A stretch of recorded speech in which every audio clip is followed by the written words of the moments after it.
Faut croire que ça plaît. Tu disais que tu avais eu une enfance un peu spéciale. Tu racontes? Oh, c'est-à-dire, j'étais encore une enfant très jeune. Et un jour, un de mes oncles m'emmena en croisière. Mais il y eut une terrible tempête et le bateau sombra. Je parvins à gagner le rivage d'une île déserte à l'aide d'un garçon qui s'appelait Ange. Alors, pour nous deux, ce fut la vraie vie.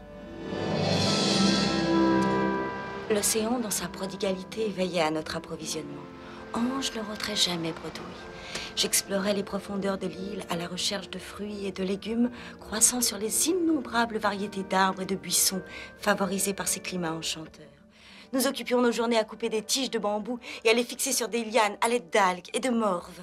Ainsi, nous disposions non seulement d'un abri contre la pluie, mais aussi d'une protection contre les implacables vents de Santa Lucia qui périodiquement ravageaient l'île.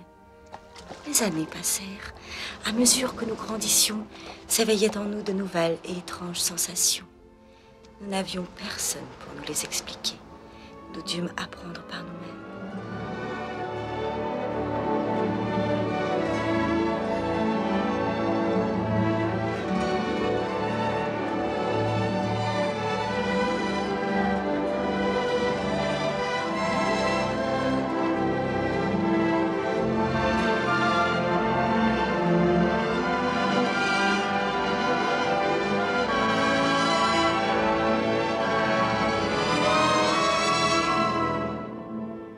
Puis un jour, il partit à la pêche.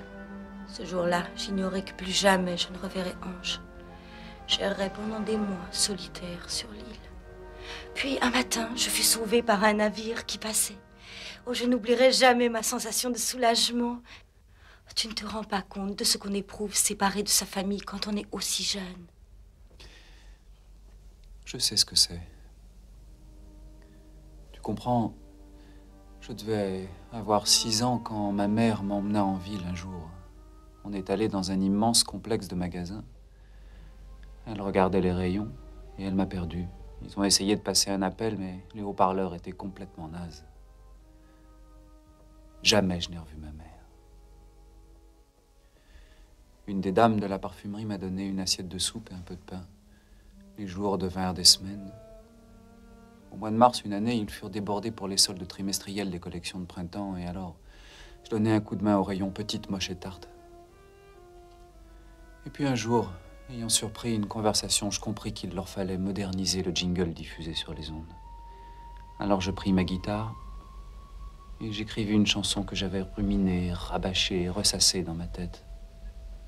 Ça donnait à peu près ça.